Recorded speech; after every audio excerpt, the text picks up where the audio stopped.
ஊர்காவற்துறையில் ஒரே குடும்பத்தை வாட்டும் சோகம். இரு சிறுமிகள் சடலமாக மீட்பு. தாயார் வைத்தியசாலையில் அனுமதி. பசுவதை தடை சட்டம் கோரி யாழில் கவன ஈர்ப்பு போராட்டம். புதிய ஆசிரியர் நியமனம் பெற்றவர்களுக்கான அறிவிப்பு. விசாரணைகளை துரிதப்படுத்தவே சட்டமா அதிபரின் பதவிக்காலத்தை நீடித்தேன் ஜனாதிபதி ரணில் விக்ரமசிங்க. அதிகாரிகளை கைது செய்து வாகனங்களை கைப்பற்றுங்கள், நீதிமன்றம் பிறப்பித்த உத்தரவு. முன்னாள் போராளிகள் எதிர்நோக்கும் சவால்கள் தொடர்பான விசேட கலந்துரையாடல். ஸ்ரீலங்கா சுதந்திர கட்சியின் விசேட மத்திய குழு கூட்டம் இன்று. வருகை தரும் விசா முறைமை விவகாரம் மீண்டும் அழைக்கப்பட்டுள்ள அதிகாரிகள். பொது வேட்பாளர் சர்ச்சை. யாழ் பல்கலைக்கழக மாணவர் ஒன்றியத்தின் பின்னணியில் அரசியல். கோவிந்தன் கருணாகரம் விசனம். கடந்த 24 மணித்தியாலங்களில் 9 உயிர்களை காவு கொண்ட இயற்கை.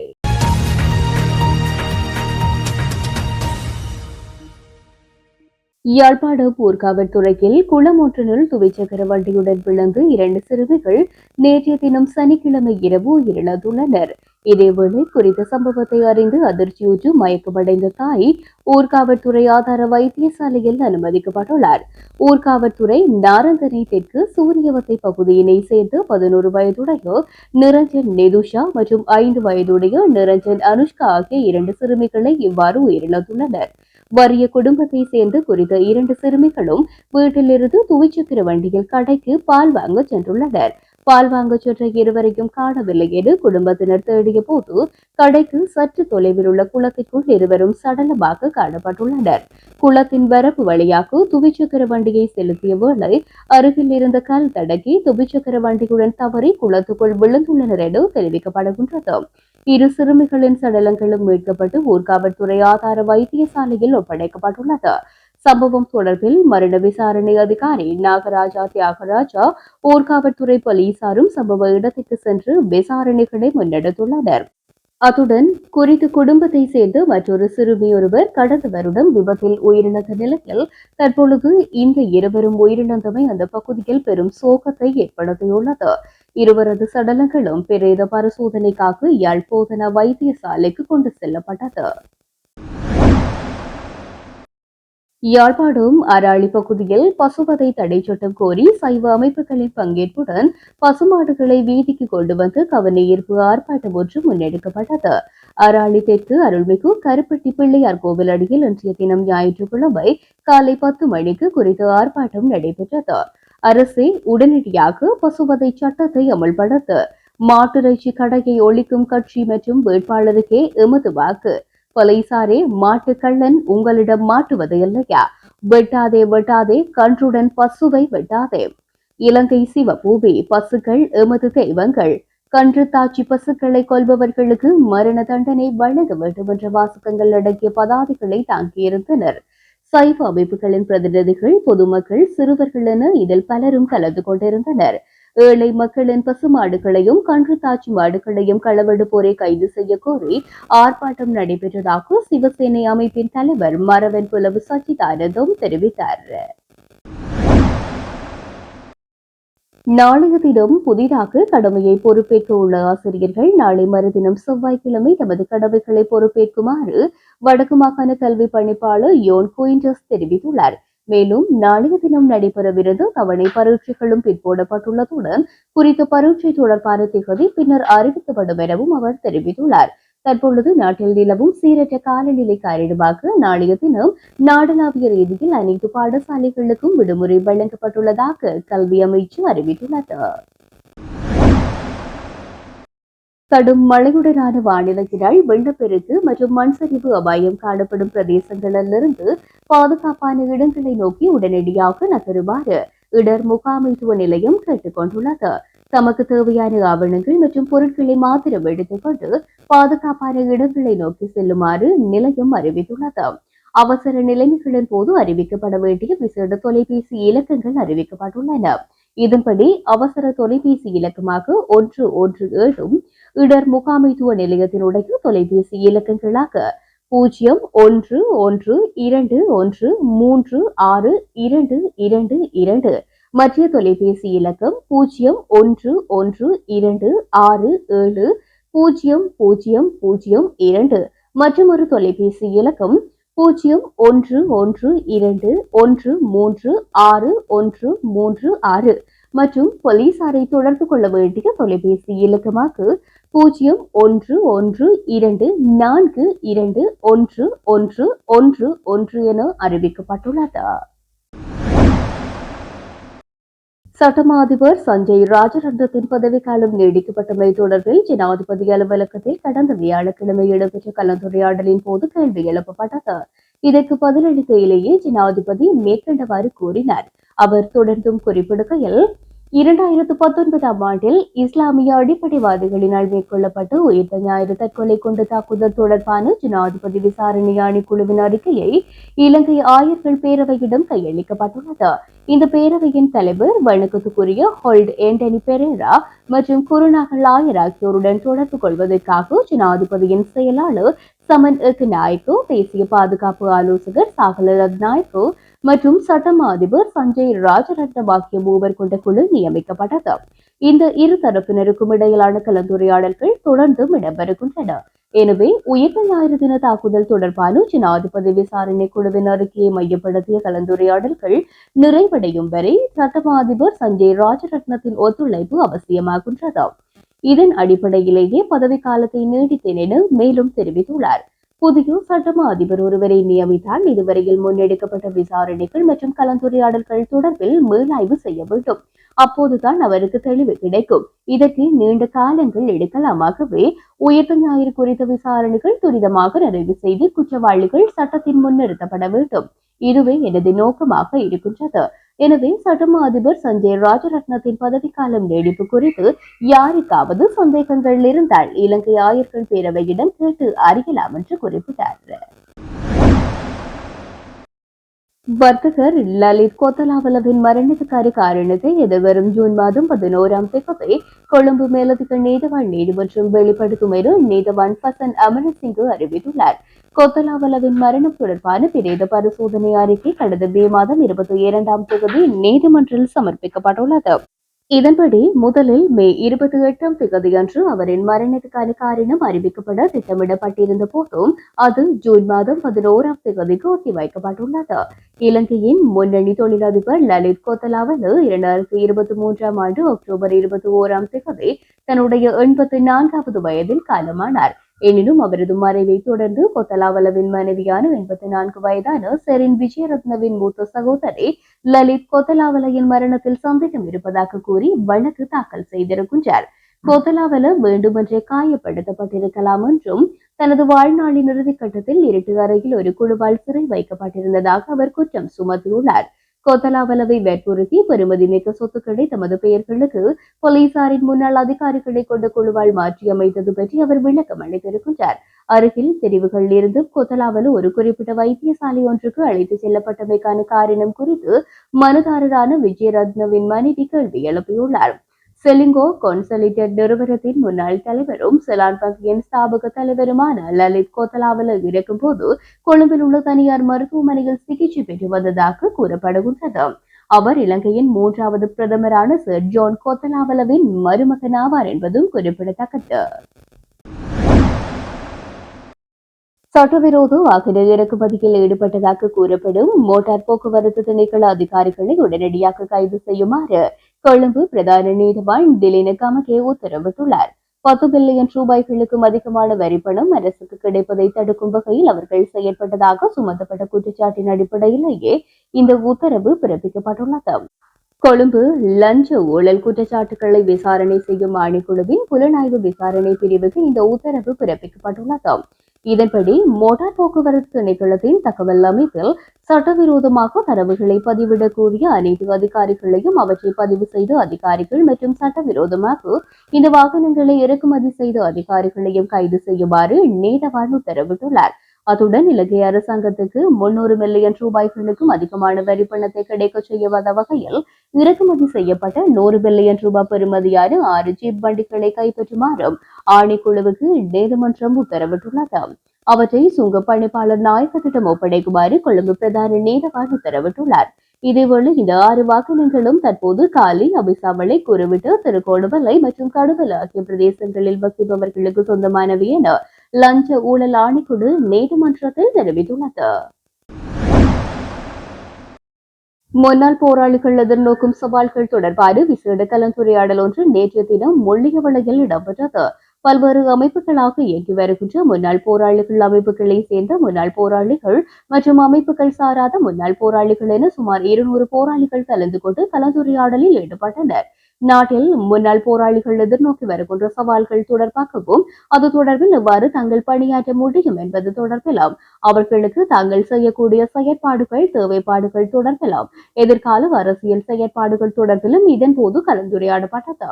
யுத்தம் முடிவடைந்து 15 ஆண்டுகள் கடந்த நிலையில் போராளிகளின் நலன்கள் சார்ந்து அனைவரும் ஒற்றுமையாக பயணிக்கும் வகையில் குறித்த கலந்துரையாடல் அமைந்திருந்தது. மத தலைவர்களின் ஆசையுடன் இடம்பெற்ற இந்த கலந்துரையாடலில் ஜனநாயக போராளிகள் கட்சியின் போராளிகள், மாவீரர் போராளிகள், குடும்ப நலன் காப்பகத்தின் போராளிகள், போராளிகள் நலன்புரி சங்க போராளிகள் உள்ளிட்ட பல்வேறு அமைப்புகளை சேர்ந்த போராளிகளும் அமைப்புகள் சாராத போராளிகள் என பலரும் குறித்த கலந்துரையாடலில் கலந்து கொண்டனர். ஸ்ரீலங்கா சுதந்திர கட்சியின் விசேட மத்திய குழு கூட்டமும் தொகுதி மற்றும் மாவட்ட அமைப்பாளர்கள் கூட்டமும் இடம்பெற உள்ளது. கொழும்பு டாலி வீதியில் உள்ள சுதந்திர கட்சியின் தலைமையகத்தில் இன்றைய தினம் பிற்பகல் 2 மணிக்கு இந்த கூட்டங்கள் நடைபெற உள்ளதாக ராஜாங்க அமைச்சர் லசந்த அழகியவண்ணு தெரிவித்திருந்தார்.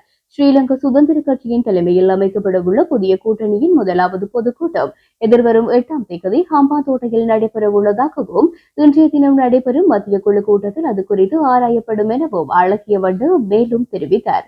எவ்வாறாயினும் நீதிமன்ற உத்தரவு காரணமாக தலைவர் பதவியை இழந்துள்ள முன்னாள் அதிபர் மைத்திரிபால சிறிசேன இன்றைய மத்திய குழு கூட்டம் சட்டபூர்வமானது அல்ல என தெரிவித்திருக்கின்றார். கட்சியின் சிறுபான்மையினரால் கூட்டத்துக்கு அழைப்பு விடுக்கப்பட்டுள்ளதாகவும் மத்திய குழு கூட்டத்தை அழைப்பதற்கு அவர்களுக்கு அதிகாரம் இல்லை எனவும் முன்னாள் அதிபர் குறிப்பிட்டுள்ளார். இலங்கையின் வருகை தரு இணைய விசா முறையை 3ஆம் தரப்புக்கு வழங்கியமை தொடர்பில் விளக்கத்தை பெற்றுக் கொள்வதற்காக பொது பாதுகாப்பு மற்றும் குடிவரவுத்துறையின் உயர் அதிகாரிகளுக்கு மீண்டும் நாடாளுமன்ற குழுவால் அழைப்பு விடுக்கப்பட்டுள்ளது.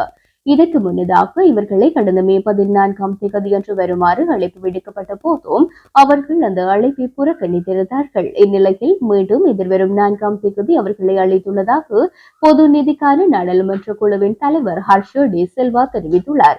எனினும் இது தொடர்பில் ஹர்ஷ டி சில்வா நாடாளுமன்ற சிறப்புரிமை பிரச்சினையை எழுப்பியிருந்ததோடு எதிர்வரும் செவ்வாய்க்கிழமை குறித்து அதிகாரிகள் வெளியிடும் தகவல்களின் அடிப்படையில் உண்மைகள் வெளிப்படுத்தப்படும் என்றும் தெரிவித்துள்ளார். இலங்கையின் குடிவரவு திணைக்களம் மேற்கொண்டு வந்த வருகை தரும் விசா இணைய சேவை 3ஆம் தரப்புக்கு வழங்கப்பட்ட நிலையில் இந்த பிரச்சினை உருவானது. இதனை அடுத்து குறித்த சேவையை மீண்டும் குடிவரவுத்துறை பொறுப்பேற்று நடாத்தி வருகின்றது. இதேவேளை தாய்லாந்து அண்மையில் இலவச வருகை தரும் விசாவை அறிமுகப்படுத்தியுள்ள நிலையில் இலங்கையிலும் சுற்றுலாத்துறையை மேம்படுத்த இலவச விசா அறிமுகப்படுத்தப்பட வேண்டும் என்ற கோரிக்கைகள் வலுப்பெற்று வருகின்றமை குறிப்பிடத்தக்கது. யாழ்ப்பாண பல்கலைக்கழக மாணவர் ஒன்றியம் பொது வேட்பாளர் ஒருவர் கிழக்கிலிருந்து தெரிவு செய்யப்பட வேண்டும் என்கின்ற எண்ணக்கருவை வெளியிட்டுள்ளமைக்கு சில அரசியல் காரணங்கள் இருக்கலாம் என நாடாளுமன்ற உறுப்பினர் கோவிந்தன் கருணாகரும் தெரிவித்துள்ளார்.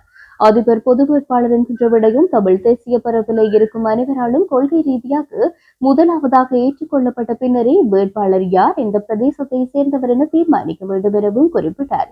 கிழக்கு மாகாணத்தை பொறுத்தமட்டில் மூவின மக்களும் கிட்டத்தட்ட சமனாக வாழும் ஒரு மாகாணம் எனவும் குறிப்பிட்ட சில காலம் வடக்கு கிழக்கு என்ற பிரிவினைவாதம் சில அரசியல்வாதிகளாலும் சில அரசியல் கட்சிகளாலும் தங்களது சுயலாப அரசியலுக்காக முன்னிலைப்படுத்தப்பட்டு பிரதேசவாதம் விதிக்கப்பட்டுள்ளதாகவும் தெரிவித்தார். ஆனால் பெரும்பாலான தமிழ் மக்கள் பிரதேசவாதத்துக்குள் சிக்கப்பட்டவர்கள் அல்ல எனவும் நாடாளுமன்ற உறுப்பினர் கோவிந்தன் கருணாகரும் தெரிவித்திருக்கின்றனர்.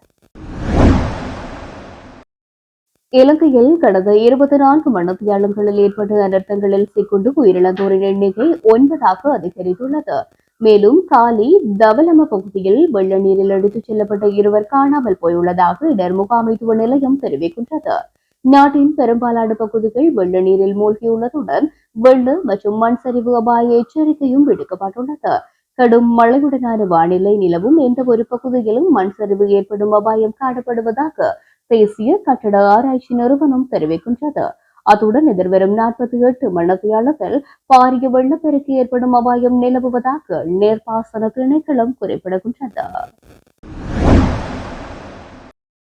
ஜனாதிபதி ரணில் விக்ரமசிங்கவை பதவியில் வைத்துக் கொண்டு நாங்கள் எமது ஜனாதிபதி வேட்பாளரை அறிவித்தால் அரசாங்கம் நெருக்கடிக்குள்ளாக்கும். ஜனாதிபதி தேர்தல் குறித்து தனது நிலைப்பாட்டை ஜனாதிபதி அறிவிக்க வேண்டும். ஜனாதிபதியிடம் ஆலோசனை பெற்று நாங்கள் அரசியல் தீர்மானத்தை எடுப்பதில்லை என பொதுஜன பெரமுனவின் தேசிய அமைப்பாளர் நாமல் ராஜபக்சோ தெரிவித்தார். கொழும்பில் ஞாயிற்றுக்கிழமை இடம்பெற்ற நிகழ்வின் பின்னர் ஊடகங்களுக்கு கருத்து தெரிவிக்கையிலேயே மேற்கண்டவாறு குறிப்பிட்டார். அவர் மேலும் தெரிவித்ததாவது, ஐக்கிய மக்கள் சக்தியின் உறுப்பினர்கள் ஜனாதிபதியுடன் ஒன்றிணைந்தால் நாங்கள் எமது அரசியல் தீர்மானத்தை அறிவிப்பதாக குறிப்பிடுவது முறையற்றது. ஏனெனில் எதிர்க்கட்சியின் உறுப்பினர்கள் ஜனாதிபதியுடன் ஒன்றிணைவதனால் எமக்கு அரசியலில் எவ்வித பயனும் கிடைப்பதில்லை. அதேபோல் எவ்வித பாதிப்பும் ஏற்படாது. இடைக்கால ஜனாதிபதியாகவே ஐக்கிய தேசிய கட்சியின் தலைவர் ரணில் விக்ரமசிங்கவை தெரிவு செய்தோம்.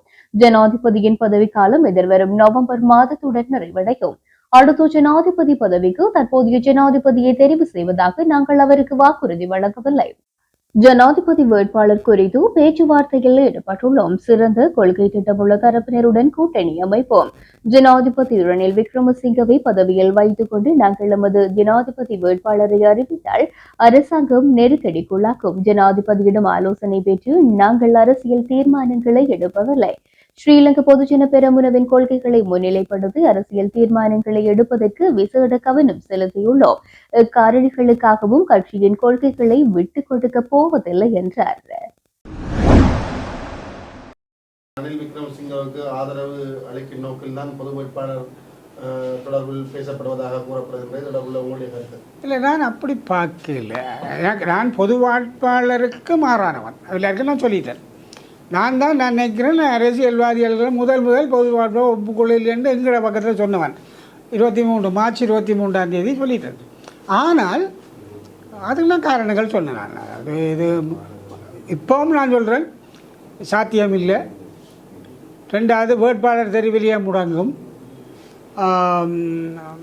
ஏற்கனவே நாங்கள் நிரூபித்த 77, 2004, 2012 நிரூபித்த பெரும்பான்மை மக்கள் ஆதரவு மலினப்படுத்தப்படும் என்ற சில கருத்துக்களை நான் இப்போவும் சொல்கிறேன். ஆனால் ரணில் விக்ரமசிங்கவை ஜனாதிபதி ஆக்கிறதுக்காகத்தான் இவை பொது வேட்பாளர்களை செய்தார்கள் என்று முன்வச்சார்கள். நான் அதற்கு அந்த கருத்தில் உடன்படையில்லை. ஏன்னா அதிலேயும் முதல் அதை பற்றி பேசினது சுரேஷ் பிரேமச்சந்திரன். அவர் தான் முதல் பேசினார். நியாயமான கருத்து. அவர் அதை நான் பிள்ளைன்னு சொல்லலை, நான் உடன்பட இல்லையா அப்படியா அது ஒரு கருத்து. ஆனால் அவர் அந்த மாதிரியான ஒரு கருத்தோடு அதை முன் வச்சிருப்பாருன்ற எண்ணம் எனக்கு இல்லை. பொது வேட்பாளர் தொடர்பில் முன்னெடுக்கின்ற குழுவினர் பேச்சுக்கள் நடத்தியிருந்தாங்க கட்சி ரீதியாக. இதுவரையிலும் எனக்கு தெரிய தனித்தனியாக பேசுகிறார்கள், அது பேசுவேன் தானே. ஆனால் கட்சி ரீதியாக இன்னும் முடிவெடுக்கல. கடந்த மத்திய செயற்குழுவில் 19 நாங்கள் பேசினாங்கள். அது இரண்டு கருத்துக்கள் இருக்குது, இனியும் இருக்கும். சில சமயங்களில் அவையவே நெருஞ்சொல்லி நானும் சொல்கிறேன் முடியுதோ எனக்கு தெரியலை. ஆனால் கட்சி முடிவாக எடுக்கலை. கட்சியோடு என்று சொல்கிற அவர்களோட சில நேரம் தனித்தனியாக வேறு வேறு ஆக்கள் பேசியிருப்பினோம். பேசுகிற மாதிரி தான் செய்திகள் வருது, அது பேசலாம். பொது வேட்பாளர் தொடர்பில் ஒரு பொது கருத்து பரிமாற்ற நிகழ்வு யாழ்ப்பாணத்தில் நடத்தவில்லை நீங்களாம் அப்படி சொல்லுவீர்கள் பேப்பரில், எனக்குன்னா தெரியா. இந்த கருத்து பெருமான நிகழ்வானது பொது வேட்பாளர் இதை முன்னெடுக்கிறதுக்கு முட்டுக்கட்டை அமையும் குழப்பன்ற விதமாக நான் அவர் என்னோட கதைக்கையில் எனக்கு அவர் சொல்லவும் இல்லை, அவர் தெரியாது. ஆனால் ஊடகங்களை வந்தவர் அது ரெண்டு பக்க கருத்துக்களும் பயிரப்படுவதானதான் அப்படி இருக்குது. அது செய்யலாம் தானே. எந்த ஒரு விடயத்துக்கும் ரெண்டு பக்க கருத்து தானே இருக்குது. இல்லை ஆக மிஞ்சினா காங்கிரஸ் சொல்கிற மாதிரி நடுநிலை கையை நடுநிலை போட் பண்ணாது என்று சொல்கிறது. அது இடைநிலை.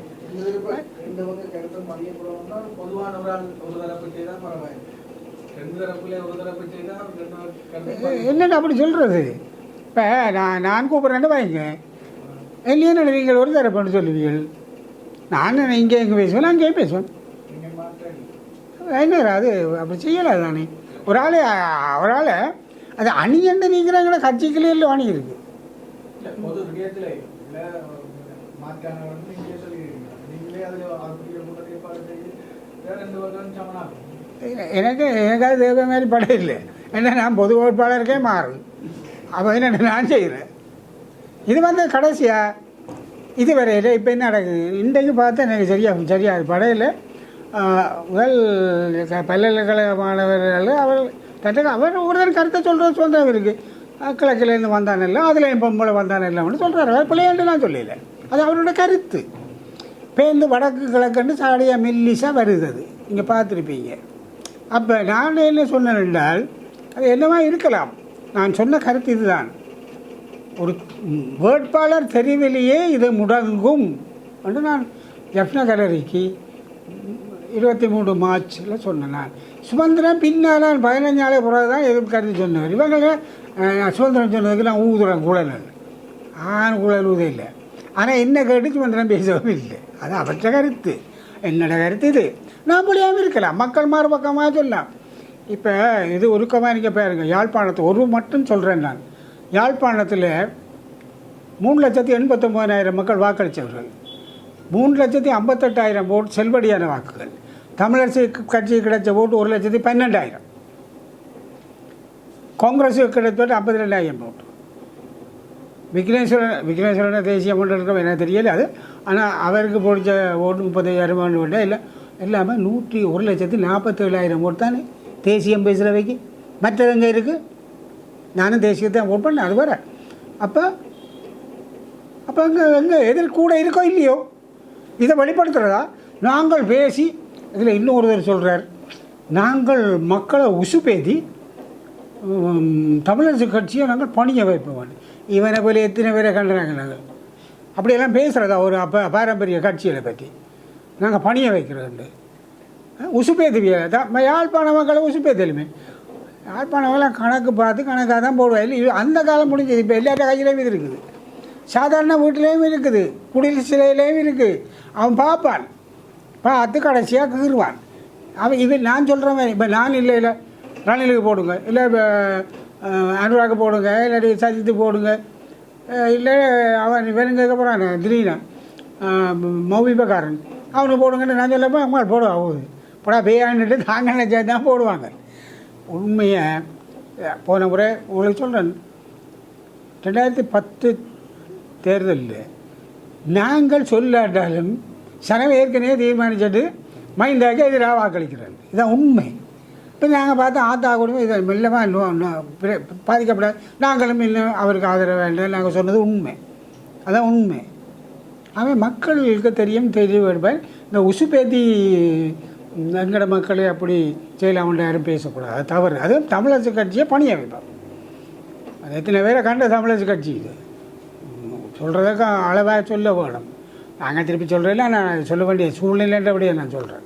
தமிழரசு கட்சி இருக்குது, ஆனால் மக்கள் தீர்மானிப்பார்கள். சரியாக ஓட்டு அடித்தா போட்டுட்டுமே, நாங்கள் தீர்மானித்தது நல்லது தானே. 3,57,000 ஓட்டில் நீங்கள் 2 லட்சம் ஓட்டு எடுத்தாலும் சந்தோஷம் தானே. அது இப்போ நான் சொன்ன கணக்கை விட எதில் எத்தனை கணக்கு இருக்குன்னு பாருங்கள். இப்போ மாற்றமே இருக்குது. நாங்கள் அடிக்கிறதால, நாங்களே பிளவு போட்டு நிற்கிறதால இன்னும் வாக்கு குறையுமே தவிர கூடாது. அதை நான் புரிஞ்சு கொள்வோம். அதுபடியால் பொதுச்ச வேட்பாளர்கள் பாராளுமன்ற தேர்தலே முதல் தானே சொல்ல போகிறோம். நாங்கள் என்ன பாராளுமன்ற போகிறோம், என்ன சொல்ல போகிறோம்? இல்லை நான் கேட்குறேன். நாங்கள் தன்னாதிக்கம், சுயாட்சி, நீங்கள் சொன்ன மாதிரி மீள் நிகழாமை, மனித உரிமைகள் மீறல், இனப்படுகொலை, இந்த விடயங்களை தானே நாங்கள் பாராளுமன்றத்தில் சொல்ல போகிறோம். அதை சொல்லாமல் விட மாட்டோம் தானே.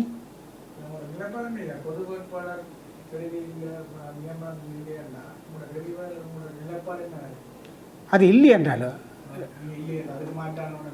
நான் என்ன பொறுத்தவரையில் அது நான் பொது வேட்பாளருக்கு ஆதரவு இல்லையே தவிர நான் வாக்களிக்க வேண்டுமென்ற ஒரு கருத்துடையவன். ஜனநாயக ரீதியில் ஒவ்வொரு மனிதனும் தன்னுடைய வாக்குரிமையை பிரிவைக்கணும். ஆனால் ஆறுக்கண்டதை பற்றி நான் உண்மையிலே இதுவரையிலாம் சிந்திக்கிறேன். அவனெல்லாம் என்ன சொல்கிறான்னு பார்ப்போம். அதில் நான் உடன்பட இல்லை. அது ஜனநாயகத்துக்கு மாறானது. ஜனநாயகத்தில் நான் என்னுடைய ஜனநாயக உரிமையை இப்போ ஃப்ரான்ச்சைஸ் என்று சொல்லக்கூடிய உரிமையை நான் பாவிக்க வேணும், அது பாவிக்கலாம்.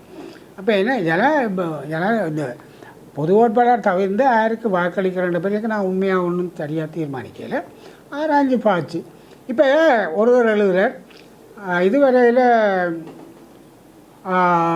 ஆதரித்தது முறையா, இப்போ கேட்கிறது சரியான்னு.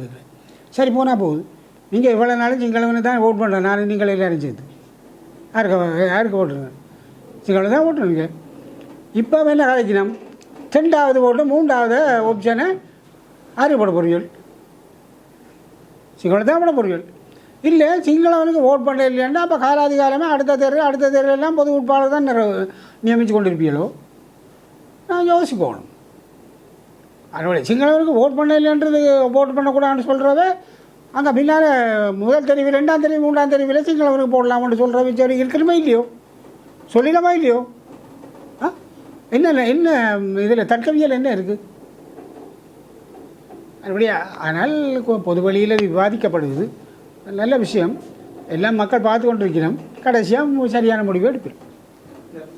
பொது வேட்பாளர் தொடர்பான முன்னெடுப்பு சொல்றீங்க வந்து உதிரி கட்சிகளாக பிரிந்து நீக்கின்ற தமிழ் கட்சிகள் வந்து தாங்கள் ஒன்றிணைக்கின்ற ஒரு செயற்பாடு வந்து இதனோட நடைபெறும் என்று சொல்லி அதை வந்து ஒன்றிணைக்கணும் என்றது இந்த இது வந்து பொது தேர்தலில் ஒரு தாக்கங்கள். அவன் சரியில்லைன்னு தானே பிரிஞ்சு போனவன், உன்னோட இருக்கிறாண்டு ஒன்றா பிரிஞ்சு போனவன். எல்லாருமே அதுதானே, ஒவ்வொருத்தரும் தலைவராக இருக்கணும், சரிதானே? அப்போ இந்த இது என்னென்னு உண்டாக்குற அவனு தேர்தல் வந்தாலும் அவன் பிரிஞ்சு தான் நிற்பான். அப்போ நான் கேட்குறேன், இதை நீங்கள் சைக்கிளை கொண்டு வருவீங்களோ, சும்மா நிறையா ஓப்பனாக கேட்போம். அவங்களுக்கு ஒரு கொள்கை இருக்குது, அது நான் பிள்ளையாண்டு நான் சொல்லிடு, அது அவங்களோட கொள்கை, அதை நான் மதிக்கிறேன். ஆனால் எங்களோட வட்டத்துக்குள்ள உங்களால் கொண்டு வரலுமோ, பெரிய ஒற்றுமையாக வைக்கிறேன். அவனவனுக்கு உள்ள உரிமை அவனவனு செய்வான், அவனோட கட்சி இருக்குது, அதெல்லாம் பிள்ளைன்னு சொல்ல மாட்டேனே. ஆகவே நான் உண்டாக கொண்டு வருவோம்ன்றதில் இப்போ 42 47 என்ன பேசுனா பேருந்து கொண்டு கூடுது போல போய் டெல்லியில் அப்படியே தான் கூட்டி கழிச்சு போகும். அதெல்லாம் பிள்ளைன்னு நான் சொல்லலை, அது பிள்ளைகள் அது நடக்கும். தேர்தல் வர்ற பொழுது இப்போ வேறுங்க ஜனாதிபதி எல்லோரும் கேட்குறாங்க, கடைசியாக நீங்கள் என்ன சொல்கிறீங்க, நீங்கள் மீடியா. ஆக பிரேமதாசா, சஜித் பேப்பரில் சஜித், ரணில், ஆனந்தகுமார் திசாநாயக்க தான் சொல்கிறீங்க, 3க்கு வந்துட்டு தானே. அப்படி தான் பேருந்தும் வரும், பாராளுமன்ற தேர்தலில் அப்படி தான் வரும். அதில் மத்தியில் சென்று தமிழரசு கட்சி நிற்கும். ஆள் மாறாட்டம் வேறு, அது வேறு. ஆனால் நாங்கள் நிற்போம், காங்கிரஸ் நிற்கும், நிச்சயமாக நிற்கும், நான் இல்லைன்னு சொல்ல மாட்டேன். இப்போ இந்த குத்து உலக நிற்கும். அப்போ நீ உண்டாக்குற பார்ப்போம், நடக்காது. ஆனால் அவனவனே நான் இப்போன்னு சொல்கிறேன், எல்லா கட்சிகளும் அவரவருடைய தனித்துவத்தை பேணி கொண்டு ஒரு பொது அடிப்படையில் நாங்கள் இணக்கமாக எங்களுடைய விடயங்களை முன்னெடுக்கலாம். அதுக்கான சாத்தியக்கூறுகள் இருக்குது, அது நடைமுறை சாத்தியமும் கூட, அது செய்யலாம். அதுக்கான வாய்ப்பு இருக்குது. ஆனால் எங்களுடைய ஆக்கள் அதை செய்வனவோ தெரியல. என்னை பொறுத்தவரையில் அதை செய்திருக்கலாம், செய்ய முடியும். ஆனால் நான் இப்போ அந்த இடத்துல இல்லை தானே, அது செய்யலாம், கொண்டு வரலாம். சைக்கிளை தவிர மற்ற எல்லாரையும் கொண்டு வரலாம். பொது வேட்பாளர் தொடர்பில் வந்து சுமந்திரன் வந்து ஒரு ஏற்பாடு செய்திருக்கிறார், சாதக பாதக நிலம் என்ற ஒரு கூட்டம் உண்டு. அது தவறு அல்லது அது வந்து சுமந்திரன் சதி என்ற பிள்ளை என்று சொல்லிடுறேன். இது கூட இதுதான் இப்போ ஒரு சதி கோட்பாடுகளோடு சும்மா எல்லாரும் சொல்லிடுறேன். எல்லாருக்கும் அதுதான் பெருது, சதி கோட்பாடு, சதி, அது ஒன்றும் இல்லை. அவர் தானே தெரிஞ்சதை சொல்கிறாரு, அது வழியே இதில் சதியும் இல்லை மதியும் இல்லை, ஒன்றும் இல்லை.